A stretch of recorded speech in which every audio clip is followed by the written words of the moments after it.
Here are today's headlines. Have Microsoft Loop completed the circle? Mesh for Teams is released. Does it live up to the hype? We'll have a look at the new Teams and the new meeting experience. And there'll be some AI, something. And of course, tons of news here at Teams Nation News.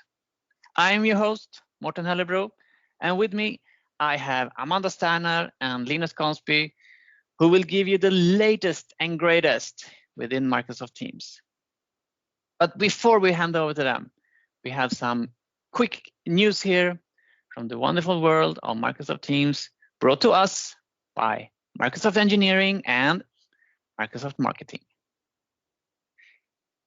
You can now forward that chat message that should have been a channel message to a colleague or a group chat. Fantastic. The Create Teams button has now moved from the bottom of the Teams up to the top of Teams. I have a feeling that some of us will spend more time change management and updating training materials and such, more time than it actually takes for all users to find this button improvement themselves. But hey, that is what it is. 3x3 videos. Yes, you calculated right. That's 9 videos in Edge and Chrome browsers now. So yay for you, Teams web browser users. And for your confidential meetings, watermarking is now applied to the meeting recording. So you can now record your confidential Teams meetings. And you can now also block chat messages from being copied or forwarded. According to our sources, both those features require the Teams premium license.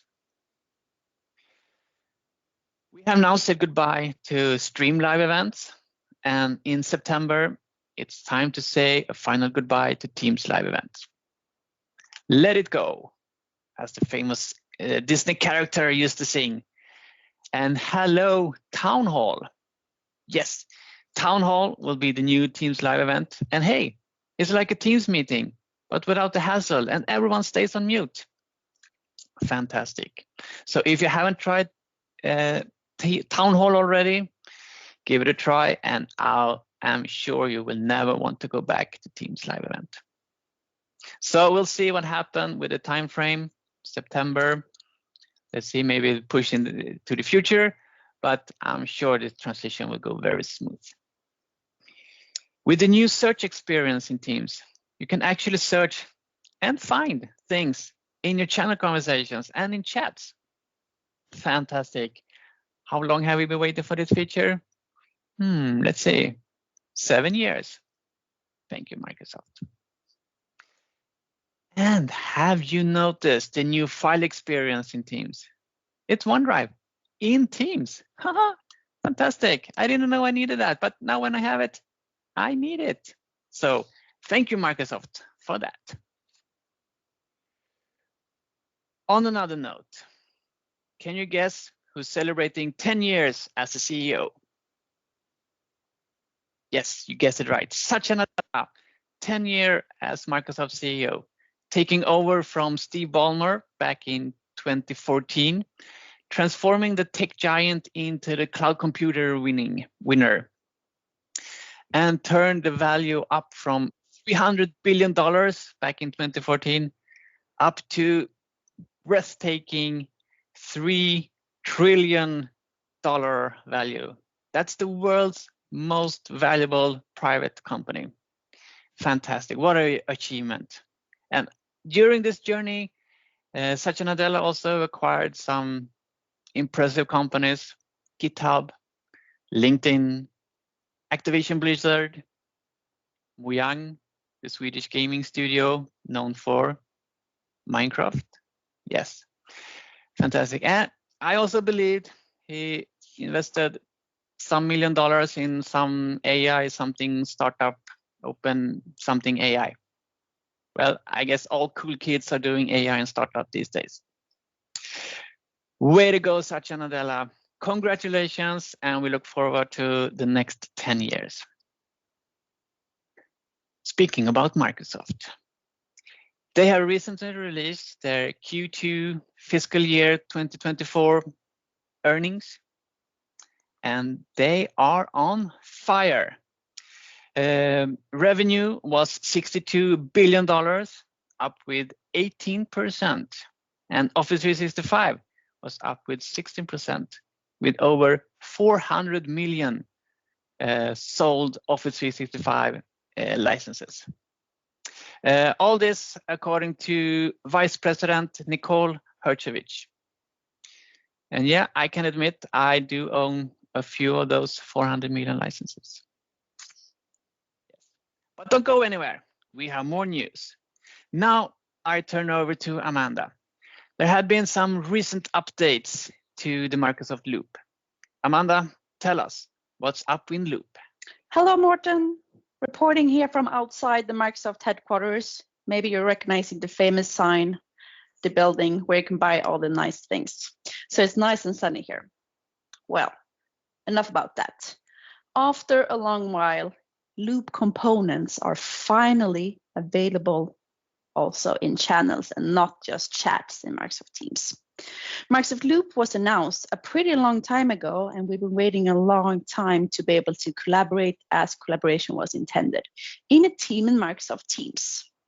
So now, when you create a bullet list, task list, maybe have a voting table or just a paragraph, that Loop component will be stored in the Teams SharePoint site and not in OneDrive. You know, OneDrive is for me work and Teams is for teamwork. Now, the only thing that we're waiting for is being able to connect a Loop workspace to the Microsoft 365 groups to really sew it all together. Thank you, Amanda, for keeping us in the loop here at Teams Nation News. Now I hear some noise in my earpiece here. It might be Linus that is up to something. Let's head over to Linus and see what you are up to. Hello, Mårten. I'm actually working from an office space today, so I'm not in my home office. As you can hear, it's a lot of noise here. Other people having their meetings, and a couple of guys over there having a discussion about some old team stuff. So I'm actually going to activate voice isolation here in my Teams client. So probably you will be able to hear me much better and not focus on other people talking in the background. So I guess that all of us have been in meetings and calls when you are in open office space or in a coffee shop, or maybe you're waiting for a train and you still want to take that meeting. So we've seen the noise suppression function in Teams that removes all the background noise, like train that passes, or when your desktop neighbor opens a bag of potato chips. But that's been Teams removing noises and not other people talking. So I think that this feature with voice isolation will benefit a lot of us, especially for us that like to take meetings and calls when we commute. So we will see this feature soon, and Teams will actually identify your voice and remove all other voices that you hear. So how does it identify your voice? It will use samples. So first, to get this to work, you have to record a voice sample in your Teams client. This is actually the same voice sample that you maybe already recorded for using intelligent speakers in meeting rooms. So when this is activated, Teams will use that voice sample, identify your voice, and remove all other voices. I'm looking forward to use this more in open office spaces when I commute, when I'm on the bus and so on, so I can take my meetings and calls on the run. Maybe even I can have some meetings or calls in the pub. So I'm looking forward to this. So back to you in the studio, Mårten. Thank you, Linus. I will just finish up my picture. Don't go anywhere. We'll be back with more news here on Teams Nation News. Now, over to something that caught many of us by surprise earlier this year. It's called the new meeting experience. And Amanda, please tell us all we need to know about this new meeting experience. Meetings is, well, a place where I spend a lot of time during my days. Therefore, it's crucial that meetings, they should just work. There are a bunch of new features to making sure that meetings will become even better. And let me share them with you. So, first of all, we have a new gallery view that some of you might have noticed. I noticed it. So as of now, all of you will have the equally same size in meetings. So you will see yourself as well as the same size as your buddies. If you don't enjoy that, there are a bunch of different options for you as well. You could remove yourself from the gallery. That means you will see your colleagues and the people in the meetings bigger and not just your big face. But then you'll be a little picture to the right. Also, you can hide your video completely. That means you won't see your video at all. But note, these changes only applies to you. So whether you hide your video or you remove it from a gallery, the other people will still see you. So don't pick your nose. Also, if you join the meeting from a Teams room, that video will be larger to reflect that usually there are more people in a room than at an office desk. Another thing you might have noticed is the changed buttons for your camera and your microphone. Remember before where you had to click a few levels down to reach the settings for your microphone or your camera? Not anymore. Those have moved out, making it so much easier and quicker to reach the different settings for your microphone and for your camera. Also now you can have a secondary camera for your camera. And the last thing that I wanted to share when it comes to meetings is in regards to Together Mode. Do you remember Together Mode? It was very cool during the pandemic. I see people using it, and I think maybe more people choose it because it's a very fun experience. So now there will be a new Together Mode scene that will focus more on content. So not just you as a group sitting together, but now you as a group sitting together, seeing content. A lot of exciting news for meetings. Thank you. Fantastic, Amanda. And remember where you heard it first? Here at Teams Nation News. Now, speaking about meeting experience, everyone, it's time to enter the immersive space. Ready, player one? Ready, player two? Let's go.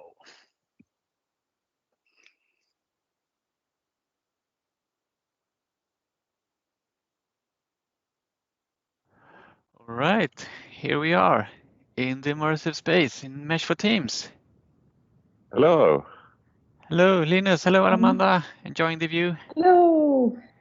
I'm enjoying the view, enjoying the birds. Fantastic. Yeah, gonna walk around here and let's see. Hey, it's us on the wall there. Not 1 year ago, but 2 years ago.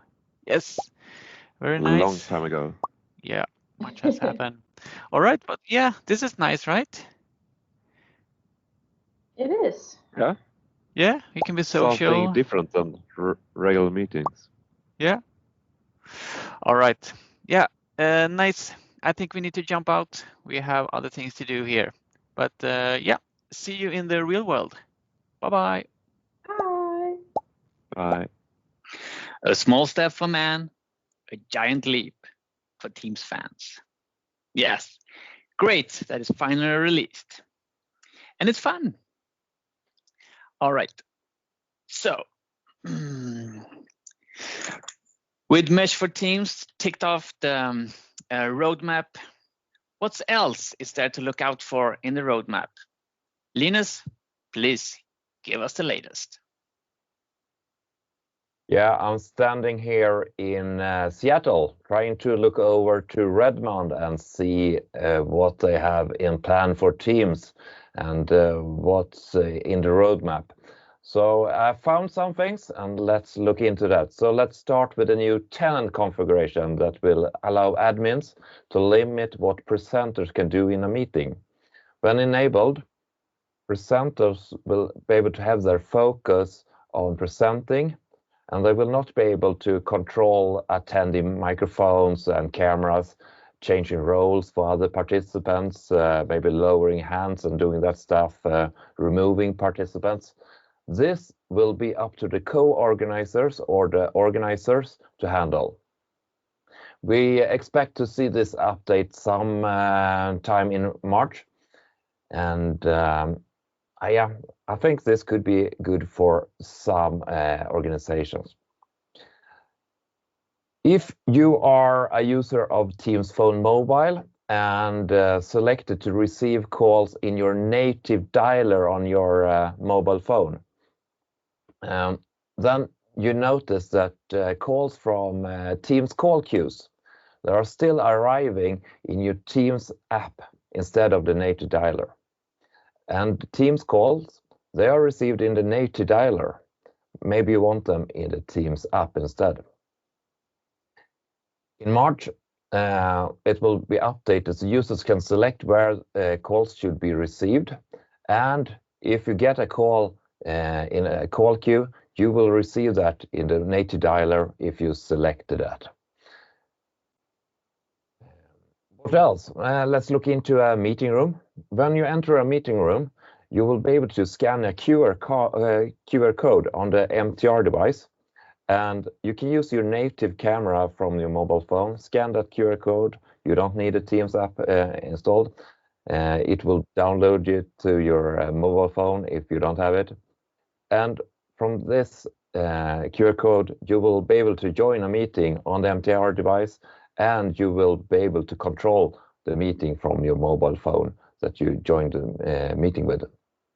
We expect to see this update somewhat in April. So that's another new feature in the meeting room. What else on the roadmap? Yeah. Do you think that the meeting URL in your meetings is too long? I think so, at least. Wait no longer, or well, you have to wait until April, but then you will see a shorter URL without any special symbols in the URL, and you can much easier share that URL in a Teams chat or on mail or something like that. Another interesting thing for meetings, it's maybe if you have shared video in Teams meetings, so you share the video in a shared desktop. It's not smooth, I know. The video quality is not good. Therefore, Microsoft is introducing a new video mode that's optimized for videos in screen sharing. So you will not see any lag. The quality will be improved of the video playback. So a real advantage for all of us that want to share videos in our screen sharing. And final, on the roadmap that I'm going to talk about. So in the meeting room, we have a feature that many of you have been waiting for. And in April, you will be able to change the background image on your MTR device for Android, as in the same way as you have been able to do for Windows and MTR devices. So yeah, I know a lot of you there, you're looking forward to this. So hope you're excited for this. And now it's started to get chilly here. I think I'm heading downtown now and maybe go back to the space. See you later. Back to you, Mårten. Thank you, Linus. It's a lot warmer here in the immersive space. Don't go anywhere. we have more news for you here at Teams Nation News. Now, Amanda, she will bring us something new, something old, and maybe something borrowed and something blue. Hello, Amanda here. And with me in my ear, I have Laurie Pottmeyer and Kara Burgess. So, Microsoft Teams has been here for quite some time. And you know, sometimes there's a need of an upgrade, and therefore we have the new Teams client. Laurie here, she's been the community lead for Microsoft Teams ever since the start. But it's time for her to say farewell and welcome Kara Burgess, who will be the new community lead for Microsoft Teams from Microsoft. Yeah, Laurie, we will miss you so much in the Teams team. It's been amazing to work with you.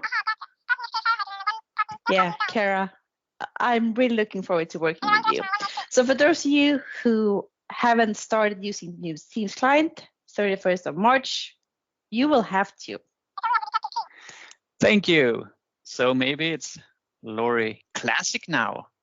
And new Kara, welcome. This is going to be great.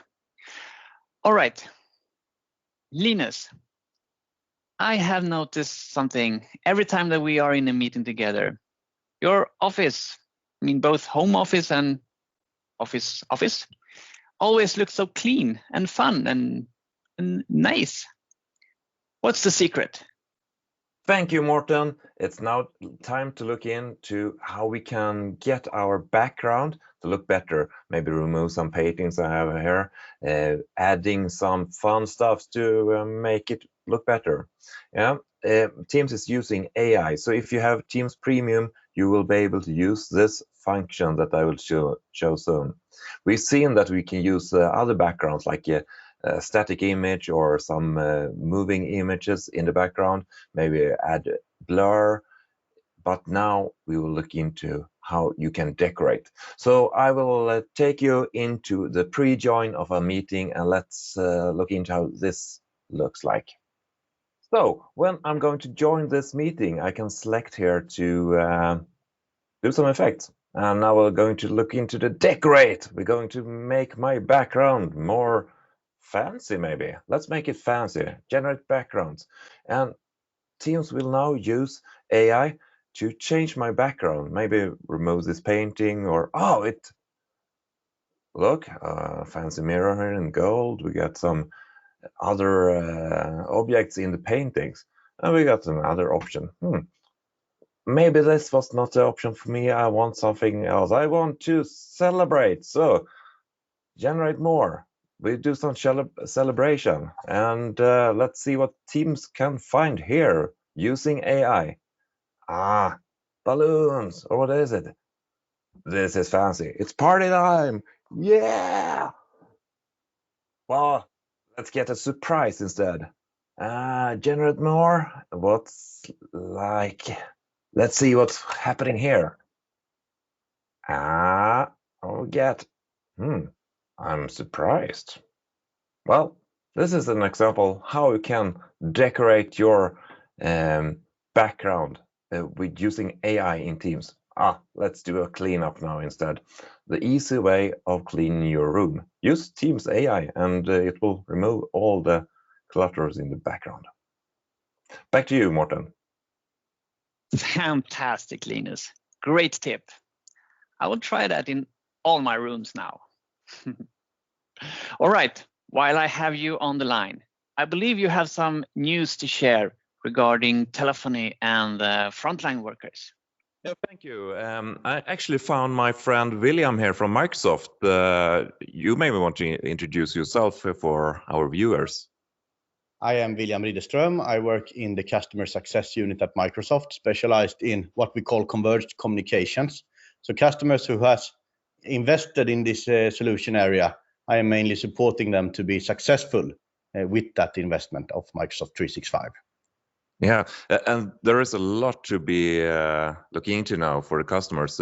For the frontline users, I've seen something new, a new license related to Teams Phone, right? Yes, that's correct. So since 1st of February, it's possible to get a specific SKU for frontline workers with Teams Phone, which has a reduced price, but might lower the threshold a little bit to get into Teams Phone. And I believe in the frontline areas, we are seeing some really great use cases to actually start utilizing Teams Phone, especially for organizations that might be, lots of co-workers in this area, they are relying on multiple devices to do their daily communication. That might be a phone, might be a smart device for some reason, might be a legacy walkie-talkie, even more devices in worst case. And Teams Phone and Teams in general would actually be able to support all those workloads. So I think this is a great news, and really looking forward to see what our customers can achieve with this new licensing. Oh, interesting. And I've seen that there are some new things coming when connecting to customers, that you will be able to allow customers to call you, maybe not with a phone, or they can call from a web. Yeah, we're actually seeing, if you think of a retail store, for example, I've worked with some customers that has asked for something like this, and I believe the new click-to-call feature will support a lot of the use cases we are seeing out there.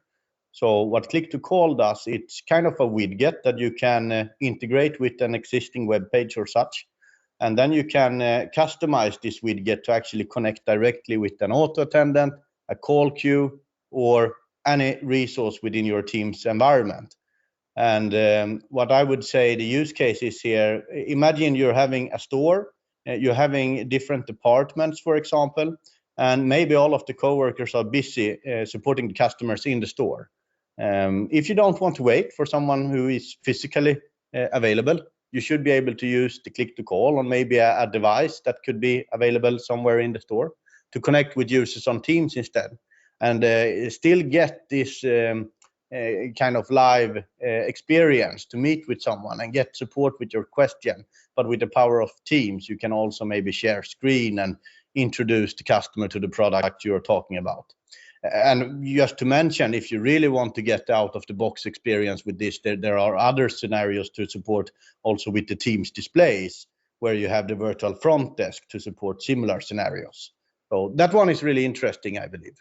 Oh, sounds interesting. I hope we can see more of this in the future.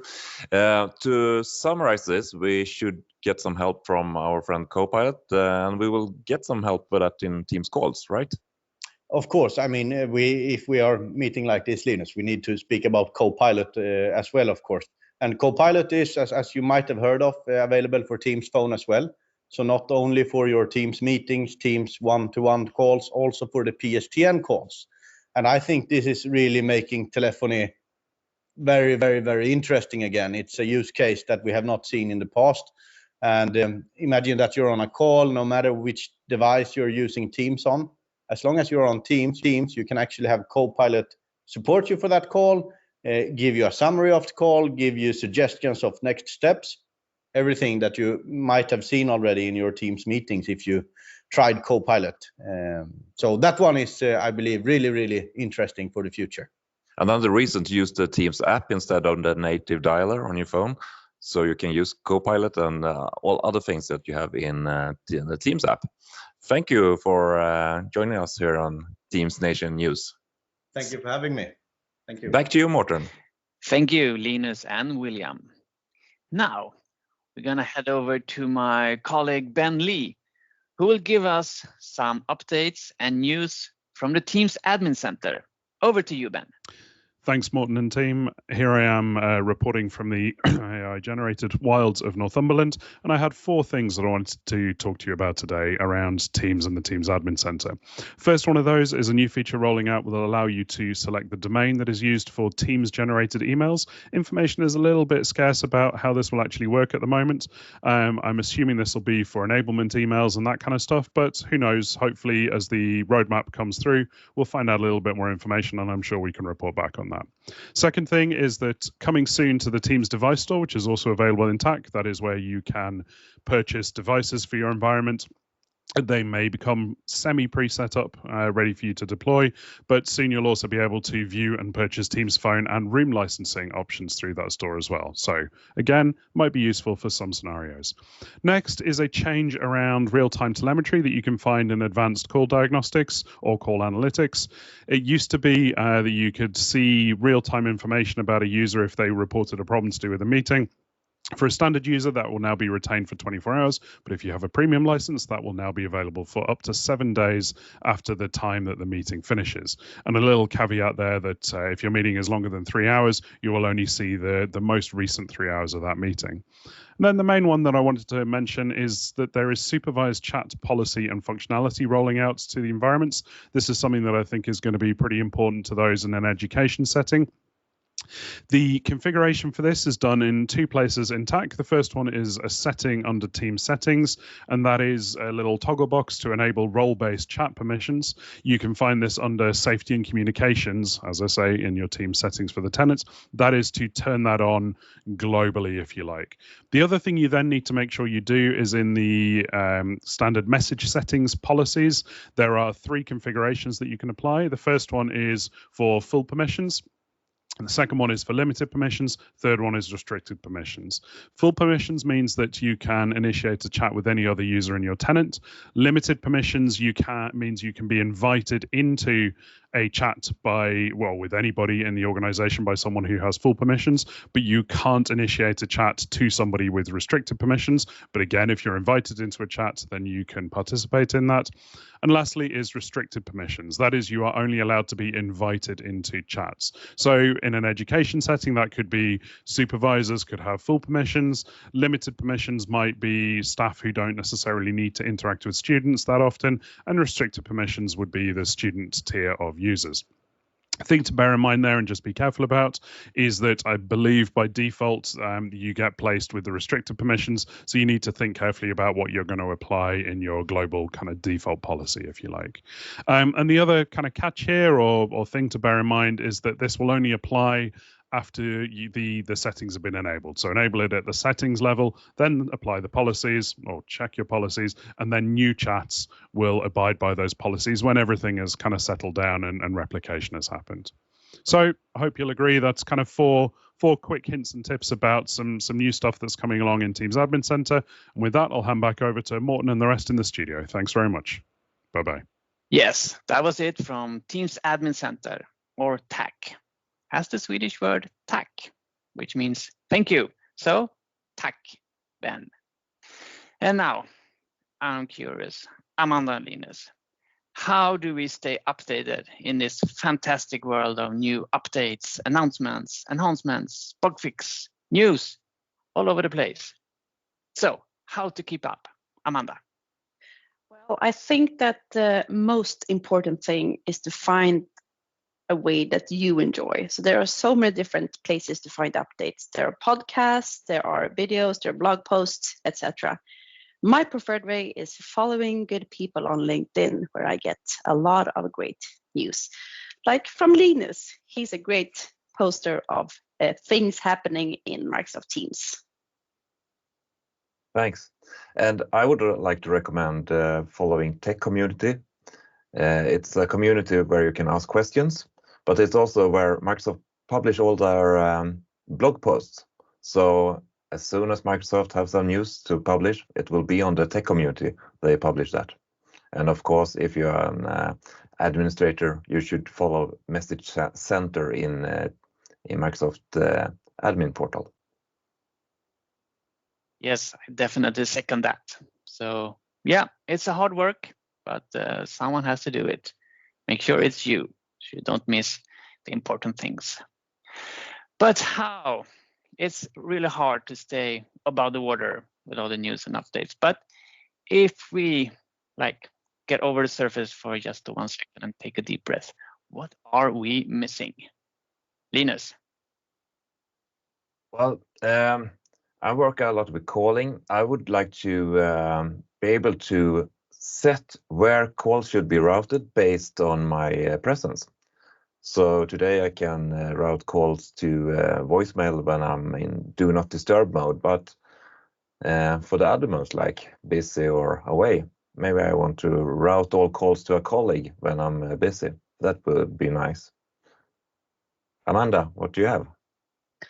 Well, I'm actually gonna say something that's on the roadmap, but I'm really longing for, and well, we'll be longing for until it's here. And that is, first of all, archiving channels. That is something that I've been needing in my life almost since Teams came. Also, something that I'm waiting for Microsoft to ship is the possibility to change the picture for group chat. I know, Mårten, you hate group chats, but sometimes I just want to have casual conversation about lunch and memes in a group chat, and then I want to pick my own picture for that. Absolutely. I miss a little small feature that's actually in the mobile app, but not in the desktop app, where you want to post a Giphy. And you want to make sure it's the correct Giphy. But it's very hard to see because you don't get that larger preview before you post it in the post. So I would like that. And also, as I talked to you about in the beginning, forward chat messages. Great feature. Let's forward them into a chat conversation or channel conversation where they belong. That should be something. And change the window you are sharing without stop sharing and then reshare again. We had that for a while, but now it's gone. Anyway, so before we wrap this up, there were one more thing. What was that? Do you remember, Linus Cansby? One more thing that we should mention. Oh, yeah, that's right. Copilot something. Yeah. Sorry, almost forgot. Yes, everyone is talking about Copilot. So yeah, there are a lot of sessions about that. But we, Amanda, Linus, and me, we are early adopters of M365 Copilot. So why don't we take this opportunity at the end here to share some of our early findings, some of the low fruit hanging, and some wow experience using this. Amanda, you first. I would say that the first wow experience I had with Copilot for Microsoft 365 is when you use it in meetings. I think it's just magic. You go in, turn on Copilot, you transcribe the meeting or record it, and Copilot will just give you those boring meeting minutes. I hate to take meeting minutes, and maybe some of you like it, but just imagine having Copilot there, giving you notes, saying you who said what, giving you tasks. And also, now that it's incredible, like part of the Teams premiums, you can also see who talked when. And for example, if somebody talked more than others, you can see that. You can see different section topics. So Copilot in meetings, that's chef's kiss. I love it. And I think it works pretty good on Swedish. And hopefully it will be even better in other languages than English. That's, yeah. And for us that are multi-language, we talk both Swedish and English in meetings, we have to keep aware that we have to change the transcript language all the time. That's a good take on it. My biggest wow moment on Copilot was actually almost a year ago during a summit when they showed us Copilot, and the presenter asked Copilot to summarize all the questions. It was a hybrid meeting, so Copilot summarized all the questions from in the room and from remote participants. And not only that, it also showed the answer on all the questions. So for me, it's also summarizing meetings. Fantastic. Yeah. Meeting recap. Fantastic. And what also struck me in the beginning was I was eager getting into PowerPoint. I wanted to do these fantastic presentations in seconds. And yeah, it creates presentations in PowerPoint in seconds. But when turning into Copilot in Word, wow, that gave me some real good value into the text as well. So yeah, Copilot in Word, really good at creating content, not just make something unvaluable look good. So yeah, try the different Copilots and see where they are good at. All right, people. Before we close up, remember to migrate your Stream Classic videos before April 15. On that date, it will be retired and all your non-migrated videos will be deleted. So make sure it's not your job that gets deleted. Get those files, videos migrated. All right, thank you very much, Amanda and Linus. Always a pleasure. And thank you for watching Teams Nation News with all the greatest and latest of Microsoft Teams. Thank you for watching. See you next time. Look out for the recording. Stay safe, stay updated.